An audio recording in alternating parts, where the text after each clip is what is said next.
जय हिंद दोस्तों, स्वागत है आप सभी का आबिद सर क्लासेज में। आज मैं आपको पढ़ाने वाला हूं श्वसन के बारे में। इसके पहले मैंने आपको बहुत ही अच्छे तरीके से पढ़ा दिया है पोषण के बारे में। आपने उसमें सीखा है कि भोजन का पाचन कैसे होता है, किस किस माध्यम में भोजन का पाचन होता है और किस तरह से उसका अवशोषण होता है, किस तरह से उसका बहिष्करण होता है। लेकिन आपने तो भोजन कर लिया, लेकिन उस भोजन से ऊर्जा कैसे मिलती है, किस तरह से आपके शरीर को ऊर्जा प्राप्त होती है, कैसे आपके शरीर में जो कोशिकाएं हैं वो ऊर्जा का निर्माण करते हैं, उसको हम लोग अच्छे से इस वीडियो में हम लोग समझने वाले हैं। अगर आप इसके पहले वाला वीडियो जो मैंने पोषण के बारे में अच्छा से पढ़ाया है वो वीडियो नहीं देखे हैं तो उस वीडियो का लिंक मैं इस वीडियो के डिस्क्रिप्शन में दे दूंगा।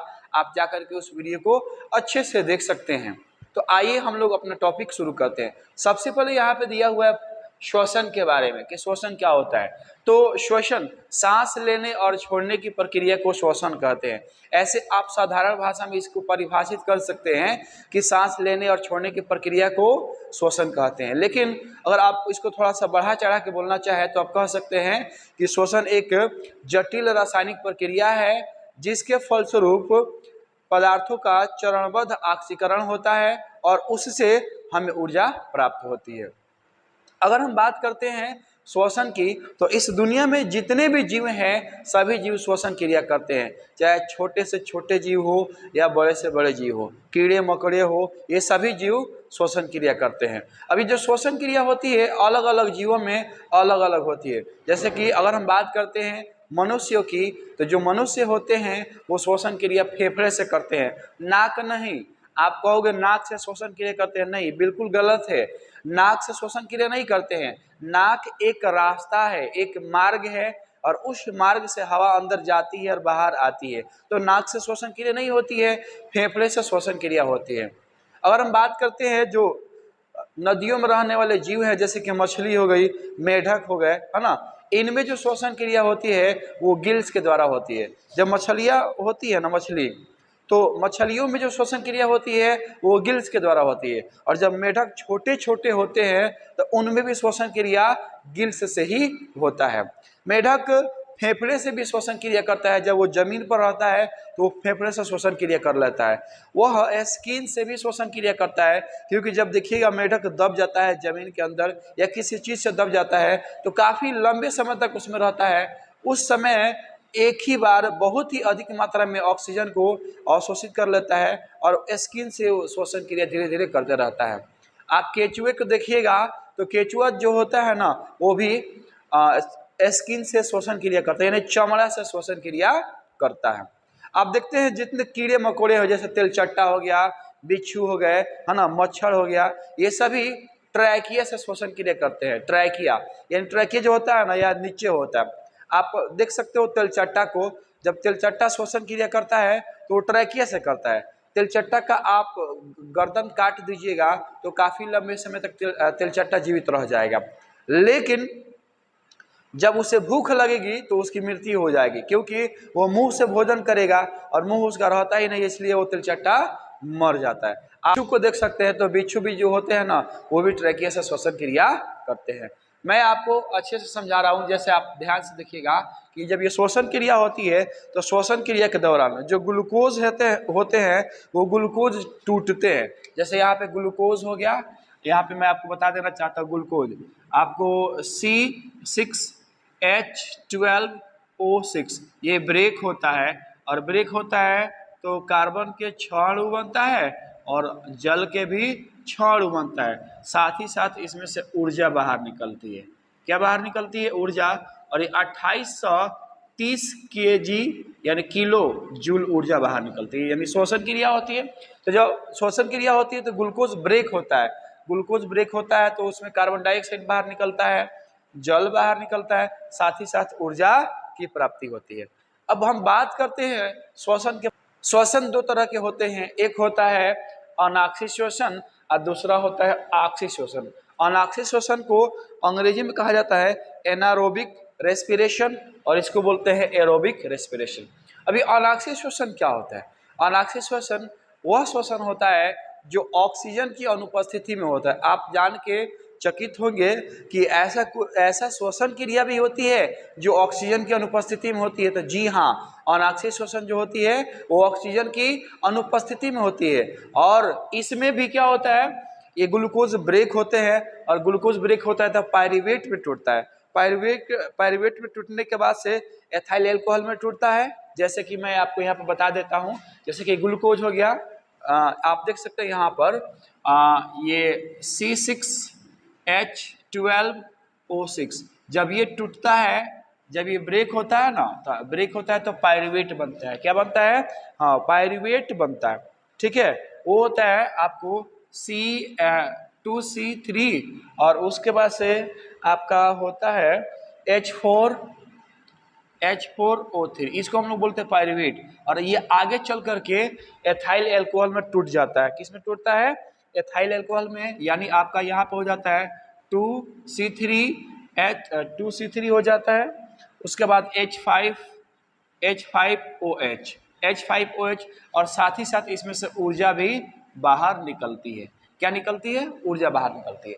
तो अनाक्षिक श्वसन में ग्लूकोज ब्रेक होता है, सबसे पहले पायरुविक अम्ल में टूटता है और उसके बाद एथाइल अल्कोहल में टूटता है, साथ ही साथ इसमें से ऊर्जा बाहर निकलती है।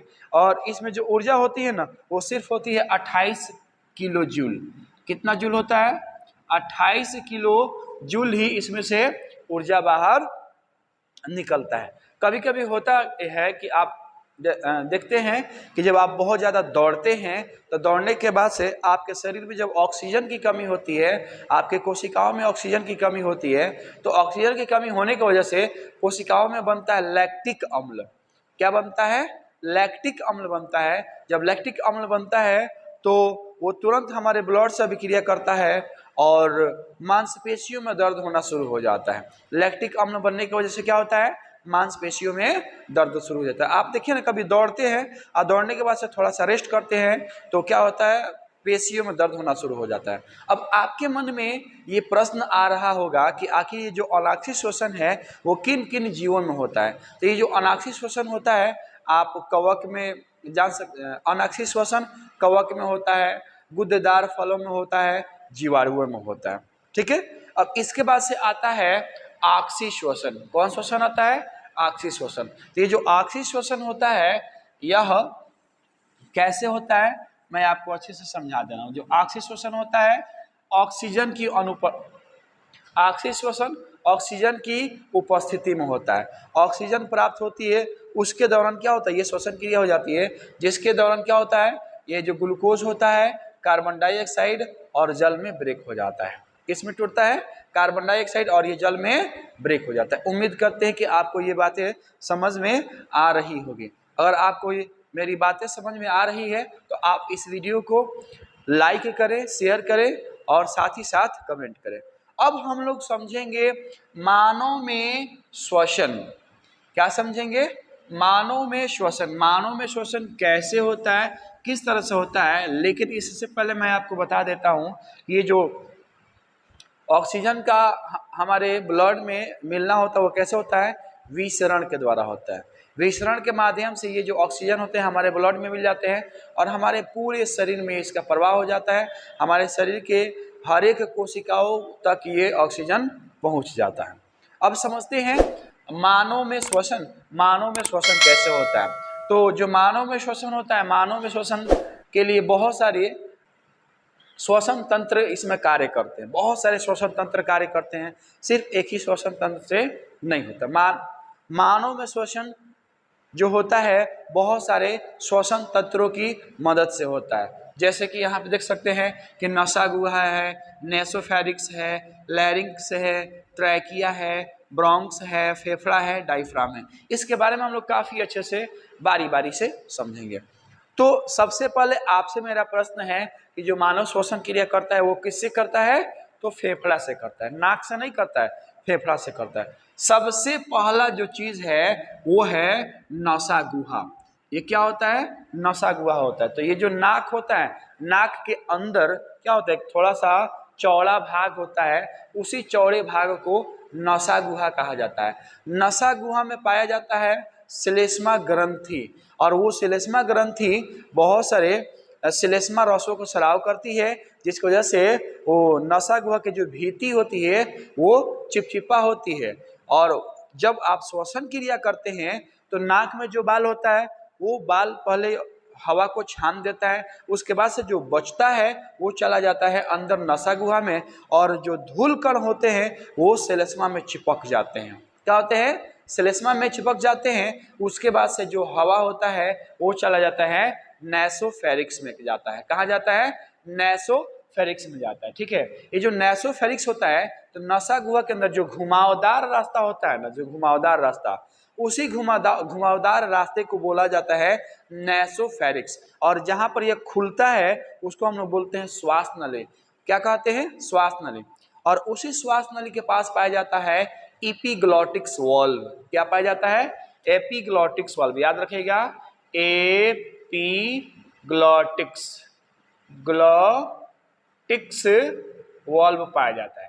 अब ये एपिग्लॉटिक्स वाल्व का काम क्या होता है? तो ये जो एपिग्लॉटिक्स का काम होता है ना, वो भोजन को श्वास नली के अंदर जाने से रोकता है। आप जैसे आप कोई भी चीज़ खाते हैं तो खाना खाते समय क्या होता है, यहाँ पे वो पाया जाता है, जब खाते हैं तो श्वास नली को वो बंद कर देता है, आपका भोजन सीधे अंदर चला जाता है। और जब आप सांस लेते हैं तो ये जो भोजन की नली होता है उस भोजन की नली को बंद कर देता है। यानी भोजन निगलना और श्वसन क्रिया दोनों एक साथ कभी भी नहीं होता। जैसे कि आप अपने मुंह में थूक ले लीजिए, थूक जो आपका थूक है, और उस थूक को निगलिए। तो जब आप थूक को निगलिएगा ना तो कुछ समय के लिए आप अपना सांस को रोक लीजिएगा। पानी पीते हैं तो भी आप सांस को रोक लेते हैं। भोजन करते हैं तो जब आप उसको निगलते हैं तो भी सांस को रोक लेते हैं। क्या करते हैं? सांस को रोक लेते हैं। ठीक है, तो ये जो एपिग्लॉटिक्स होता है, एपिग्लॉटिक्स की वजह से जो भोजन होता है हमारे श्वास नली में नहीं जाता है। कभी कभी ऐसा होता है कि जब आप खाना खाते हैं तो अचानक सड़क जाता है तो कहने वाले कहते हैं कि आपको कोई याद कर रहा है। ऐसी कोई बात नहीं होती है।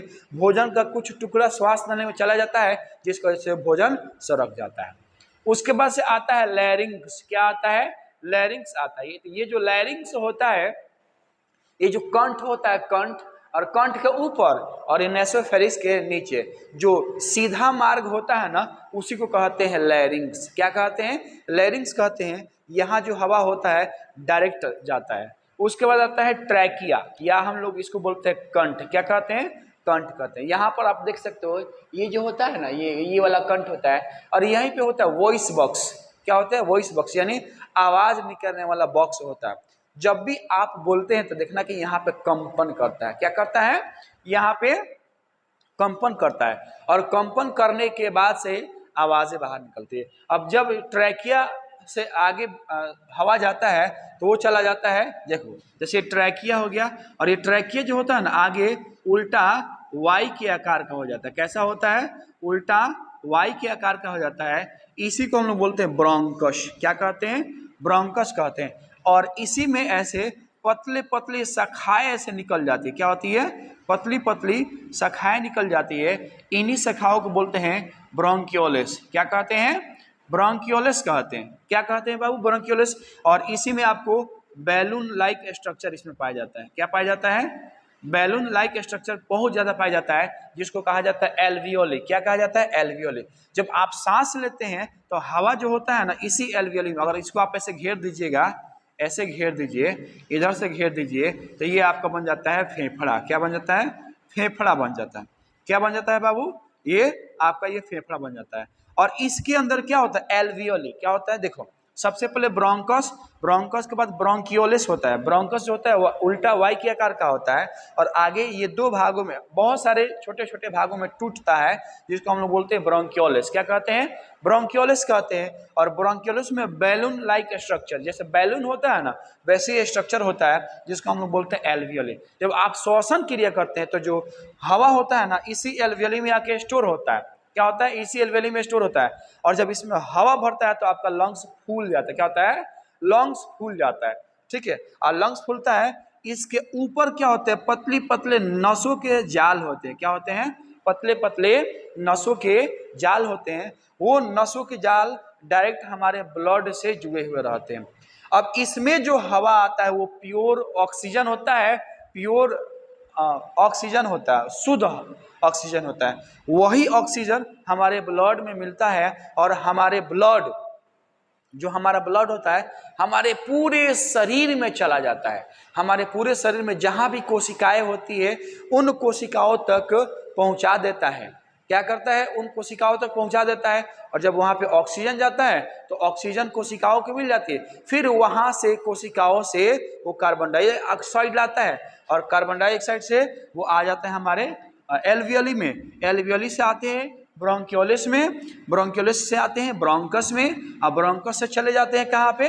कंठ या ट्रैकिया में चले जाते हैं, उसके बाद लैरिंग्स, नेसोफेरिंग्स और उसके बाद नासा गुहा, और वहाँ उसके बाद क्या होता है? हवा बाहर निकल जाता है। अब यहाँ पर देखिए, ये जो सबसे इंपॉर्टेंट चीज है डायफ्राम है, ये क्या होता है? डायफ्राम को आप अपनी भाषा में पौजरी भी बोलते हैं, भोजपुरी में लोग पौजरी कहते हैं। कोई फाइट से मारते कहते हैं पौजरी में मार दिया। अब यहाँ ये वाला जो हिस्सा होता है ना, ये वाला हिस्सा, इसको हम लोग पौजरी बोलते हैं। ये जो होता है ना, सांस लेने में मदद करता है। डायफ्राम क्या करता है? ये सांस लेने में मदद करता है, क्योंकि फेफड़ा के अंदर इतनी ताकत नहीं है कि इसमें जो हवा है उस हवा को शरीर से बाहर निकाल दे। जब आप सांस ले, देखिए सांस लीजिए ऐसे, जब पूरा तेज सांस लेते से, तो सांस लेते क्या होता है? पूरा हवा आपके लंग्स में भरता है। क्या होता है? लंग्स में भरता है, और उसके बाद तो क्या होता है? हमारे पूरे शरीर में चला जाता है। अब फिर सांस छोड़ते हैं, सांस देखिए, तो हमारा ये जो डायफ्राम होता है ना, डायफ्राम ऐसे ऊपर की तरफ जाता है और छाती भी ऊपर की तरफ जाता है और हवा भर जाता है हमारे फेफड़े में। जब फिर छोड़ते हैं तो क्या होता है? फिर से हमारा वो हवा बाहर निकल जाता है। तो आप कह सकते हैं कि ये जो डायफ्राम होता है ना, हवा को हमारे शरीर से बाहर निकालने में मदद करता है। तो आज के इस वीडियो में आपने समझा श्वसन के बारे में कि श्वसन क्या होता है, श्वसन के कितने प्रकार होते हैं, जो मानव में श्वसन क्रिया होती है वो कैसे होती है। ठीक है, मानव में जो श्वसन क्रिया होती है किस तरह से होती है, मैंने आपको अच्छे से बताया है। अगर आपको ये वीडियो पसंद आ रही है तो आप इस वीडियो को लाइक करें, शेयर करें, कमेंट करें। अभी तो आप मानव में पढ़ लिए। तो पादप, ये जो पादप होते हैं, पादप में भी श्वसन क्रिया होती है, और पादप में जो श्वसन क्रिया होती है वो रंध्रों के द्वारा होती है। पत्तियों में जो छिद्र होते हैं, पत्तियों की जो ऊपरी सतह होती है उस पर जो छिद्र होता है, उन छिद्रों से यह अपना श्वसन क्रिया करते हैं। तो उम्मीद करते हैं कि आपको आज का वीडियो पसंद आया होगा। अगर आपको यह वीडियो पसंद आया है तो आप इस वीडियो को लाइक करें, शेयर करें, कमेंट करें, साथ ही साथ आबिद सर क्लासेस को सब्सक्राइब करें। जय हिंद, जय भारत।